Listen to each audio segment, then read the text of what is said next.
Hey, this is a much shorter video to a much larger video that's going to be about One Piece later this week. It is for Ichiro Oda's birthday. I know I'm late, but hey, I'm making it up by doing two videos. Not just one, but two videos for Ichiro Oda to celebrate his 50th birthday. And so I am presenting this new video that's coming out later this week. So make sure you go hit the notify me button. You can be notified for when the premiere starts, and you can hang out with us and we can just talk all mad shit about One Piece. Of course, for both of these videos, spoiler warnings. Last but not least, this video that you're about to watch is more for those who are trying to get into One Piece. The next one after this one will be a special guest, and I will be talking about One Piece and just absolutely gushing about why we love the show so much. This video you're about to watch is just me with very minimal editing. It's just gameplay of One Piece Burning Blood. But the video being premiered is heavily edited, and I mean, I put a lot of work onto it. It's literally why it's late, because I made sure not to rush and make sure that it was as perfect as it could be. So yeah, I am just kind of like shouting out and plugging my content here because I worked hard on it. I mean, I can do that. All right, on to the video. Hi everyone, I just wanted to have like a basic discussion video talking about whether or not it is worth getting into One Piece. And for those who are wondering, this game is called One Piece Burning Blood. I love One Piece. If you have followed me on this channel, you know that I love One Piece. And I will say right off the bat that this game is awesome and it's absolutely worth getting. I think this is the best One Piece game that has characters fighting each other instead of just like a wall of enemies or something like that. I think this works so well. Anyway, that's not what this video is about. This is not a review of this really awesome game. Instead, it is a question as to whether or not we should invest our time into One Piece. I'm very biased, and I'm obviously going to try to convince you by saying, yes, you should totally get into One Piece. But you may have some caveats, and honestly, it's going to be your decision as to whether or not you want to get into One Piece. But I will say that there are some benefits to getting into One Piece, especially if you are looking to invest your time within the long term until the story is finally complete, whenever it is complete. Let's start with the elephant in the room. It is over 1,000 episodes long. Oh my goodness, that's crazy. And some people even try to make this argument that they work full time and they can't commit to a whole 1,000+ long episode chapter series that is still not in completion yet. Yeah, One Piece is long, and its fillers are pretty obnoxious, although I would say that Naruto and Bleach's fillers are even worse. One Piece's fillers are not as bad as those. I will also say that the anime's pacing is a bit obnoxious sometimes, even though I do enjoy watching the anime. I will recommend the manga over the anime, especially if you're trying to get caught up with the story as fast as you can. That is the first major recommendation I'm going to make. On top of also being really fast, the manga has, the definitive version of the story, meaning chapter 1 versus episode 1, they're not the same thing. But episode 1 and chapter 1, they appear within the manga and the anime at separate points. So like, anime is like you're with Kobe and Alvida, and then with the manga, you're with Shanks, whereas in the anime, you'd be with Shanks in like episode 4 during a flashback. That is to say that the manga is the definitive way to consume the story, and I would strongly recommend, if you're trying to not only get the accurate version of the story, but also at a reasonable pace with no fillers at all, yeah, you're gonna want to get into the manga instead of the anime.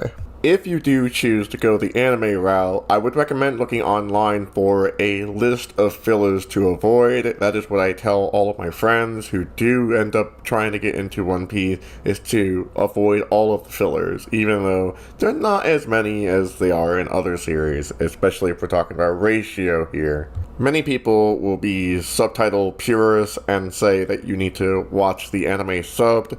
I don't care how you do it, I prefer dubbed. I don't think it really makes too much of a difference other than which version of Luffy's scratchy ass voice do you want to hear. And I think if you want to watch it in Japanese with English subtitles, that is your prerogative. I don't think that matters ultimately.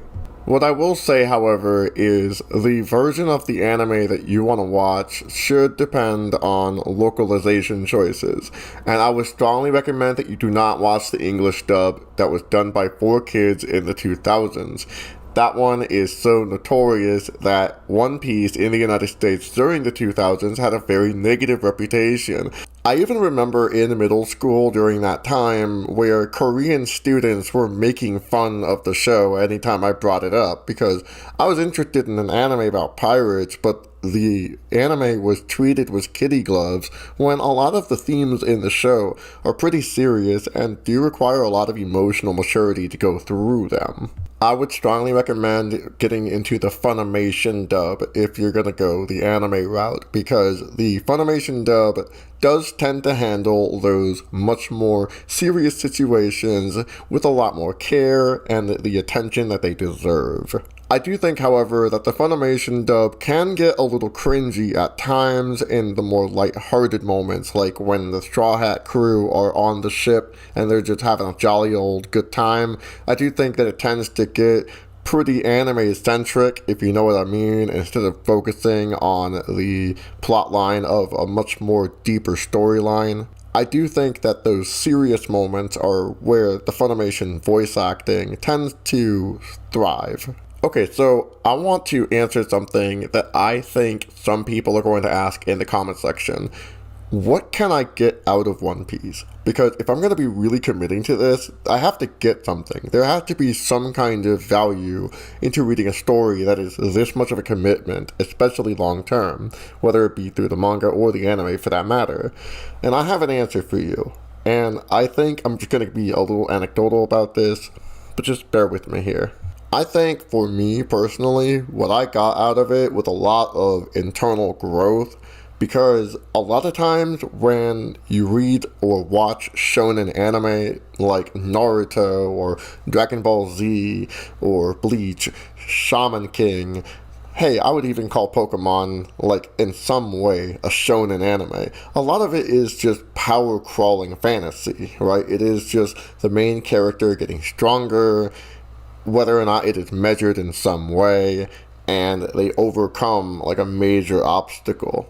I would say that One Piece is more about the adventure rather than the combat or the power levels of all of the characters, although I think that they do really well in terms of combat. I think they tend to animate and draw combat moves and stuff like that very well.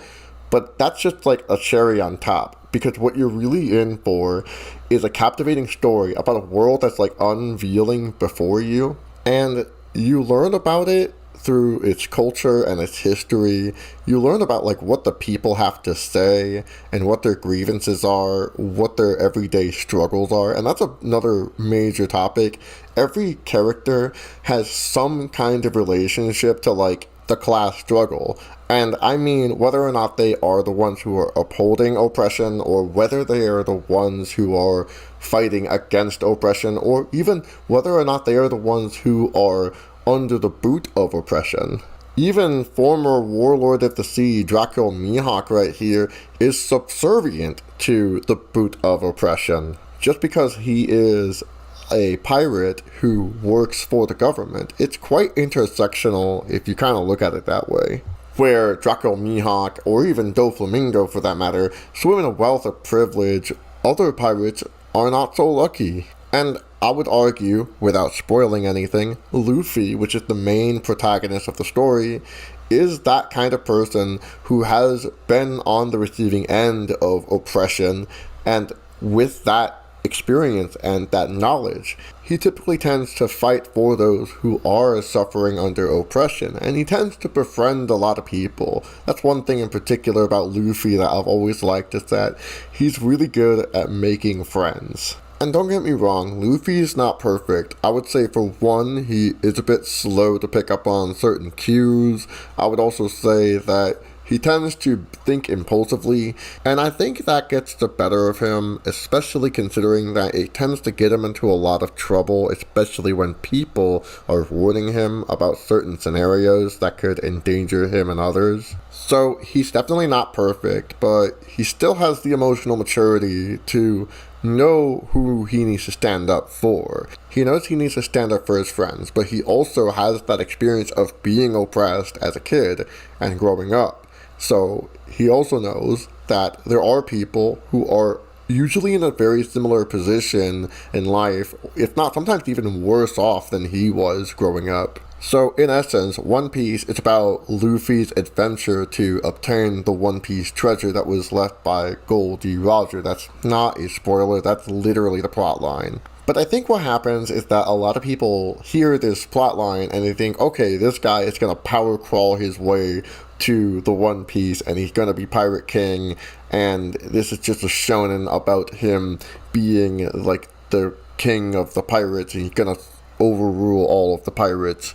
That's not even what Luffy is, and I think that is a misunderstanding that is very common about the show itself and what the premise is. First of all, yes, Luffy does get stronger over time, but of course he's gonna get stronger. I think if we all went on a huge worldwide adventure and we somehow did not get killed along the way, I think by chance we would only get stronger with every struggle that we have faced. But if you're going to get into One Piece, you do need to recognize that that is not the focus of the show. And if that's what you're waiting for Luffy to kind of like be your role model over like the course of 24 episodes where he's achieved his goals, I think you're going to be sorely disappointed, because in actuality it is about the adventure. And I know that's a meme.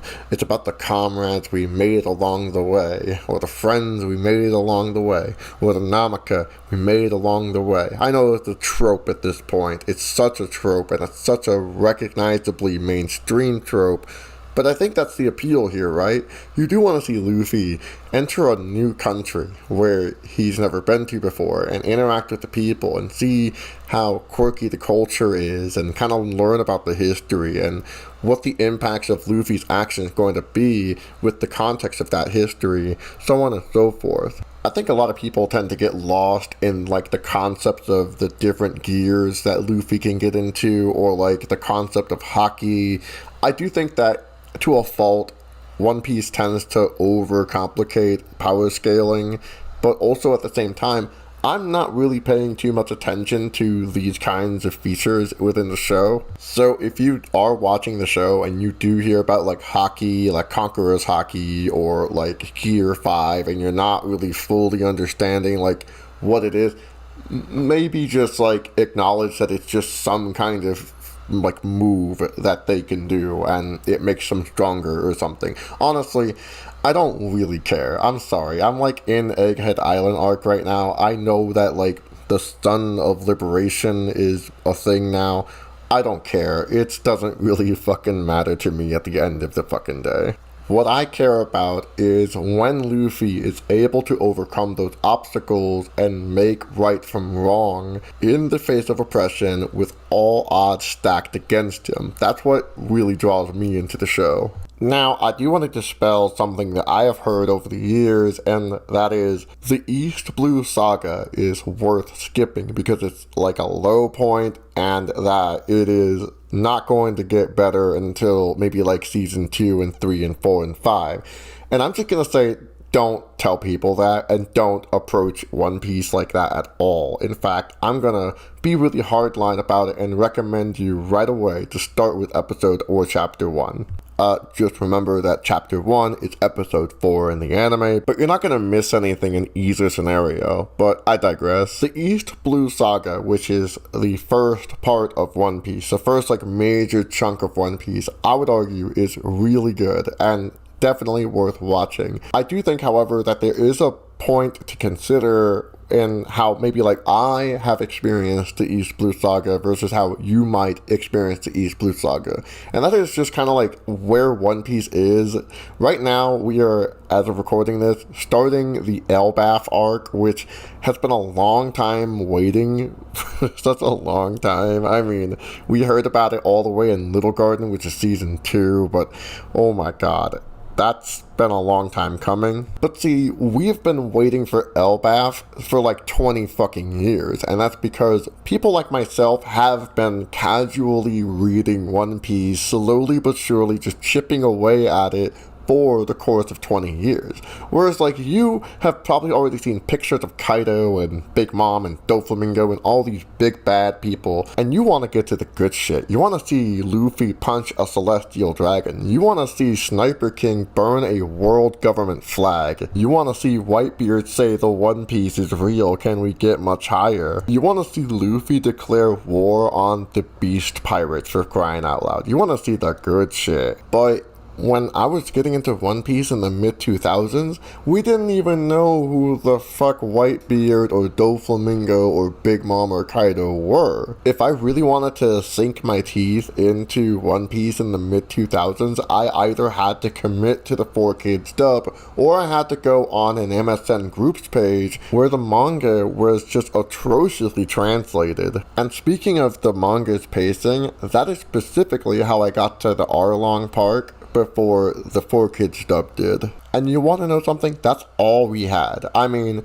we would hear from the grapevine about Alabasta and Skypiea and the big things that Luffy was going to do later from, like, Japanese websites that were not fully translated yet at the time. Y'all are spoiled now. Y'all have, like, literal episodes of Egghead Island arc in English dub right now. That's something that I would never dream of having. But this is all to say that I've had time to casually get into One Piece as it's been syndicating. 20 years ago, the whole argument about how One Piece was 1,000 episodes was not a point of contention. Instead, it was the 4Kids dub and how admittedly very atrocious its performance was. So, I want you, if you're gonna try to get into One Piece, try to approach it as if you're just gonna casually read it. Just a little at a time. You know, my friends have been getting into One Piece for a while now. Definitely like over a year, some of them. And they've gotten to a different amount of distance. Some of them are still kind of hanging around like Alabasta arc, while some of them are at the tipping point of Dressrosa. And you know what? Like, that's fair, you know? Like, I remember, like, after the Dressrosa arc, I really was so fucking burnt out, and I did take like almost a decade-long break until like a year ago when the Wano arc finally finished, and I was just like so fucking ready to get back on my feet and actually catch up to the end of Wano, which is where I took a little bit of a break, and now I'm getting back into it again. I want to get to Elbaf. I'm excited for it. And, you know, just chip away at it a little bit every so often. If you, like, are watching other animated series and you just want to maybe get through a few episodes of One Piece a day, like 2 or 3, I mean, that's perfectly fine. You don't need to be, like, fully caught up. It's not like you're trying to level up your Pokemon to be level 100 so you can beat that, you know, fucking school bully that keeps harassing you about how weak your Pokemon are. Sorry, that got very personal there. But it just means that, like, you're just enjoying a story purely for the adventure. And that's what you should be doing. You should be enjoying the adventure for what it is. And if you have a full-time job, I mean, honestly, that's fair. But even I have had a full-time job where I was actually working 60 hours a week at night, and I had to drive home in the morning in order to go to sleep and drive again in the evening to get to work. Yeah, it's painful and bullshit, but I still read One Piece. In fact, I have read One Piece while I was homeless. I was actually getting volumes, which I probably could have just read it on my phone for free because, you know, the show is about pirates. Use your imagination with that rationale. But I mean, the very uplifting and hopeful story of Luffy overcoming all impossible odds, like, especially when we think that he should really not be winning some of these really, really unbelievable fights. Speaking for myself, I mean, especially during those hard times, it's not only a good escape, but it's a very positive and hopeful escape into fantasy about overcoming oppression. And I know I keep saying overcoming oppression, but I am really trying not to spoil too much. And I mean, I know I did a little bit in this video, but you know what? Like, that's what makes One Piece so fucking good. That's why, like, I committed for so long. Now, let me just say this. Don't consume if you are low on money, okay? I'm not gonna shame you if, like, you go on to a back alley website of some sort and you read the manga. I'm not gonna shame you if, like, say you go on Crunchyroll and you marathon everything, or if you get a Viz subscription and you read the whole thing. I don't care what you do or how you consume the show. All I care about is that if there's a strike going on with Crunchyroll employees, that you don't cross the picket line. And I mean, that goes for all anime fans, not just One Piece fans. But let's just say you've made it this far into the video and you're just thinking, no, I'm not committing all of my time to 1,000 episodes. And you've heard all of what I had to say and you're still just, like, not sold. I think that's fair, and I think, honestly, you know, thanks for listening to what I had to say in regards to trying to get you to try it out. It's fair if it's just not your thing, but I will say this, and that is, if you are somebody who does just want to get to, like, the end of a series within, like, maybe a week or so, One Piece is not going to be it, okay? Like, you really just are not going to get, like, a full complete story anytime soon. Some people will say that One Piece is at its final saga, and that is something that Ichiro Oda, the author of One Piece, has confirmed, but even that metric is still unreliable considering the fact that Oda has said that One Piece is almost over for a long time. I remember a decade ago when Oda said the same thing, and he was wrong, that it was going to be over in 5 years, and then we had the Wano arc, which was 4 years and 4 months long. That is to say that if this is true that we are in the final saga, then yeah, the story is, for what it is worth, wrapping up. But we don't know if Wano is going to be the longest recorded arc in all of One Piece. So if that's a deal breaker for you, I respect that. I'm sorry that I couldn't convince you, but that's alright. For everybody else though, I mean, I say this as an anarchist. Look at that quote that Luffy is saying on screen right now. Just wow. Thank you everybody. Have a good day.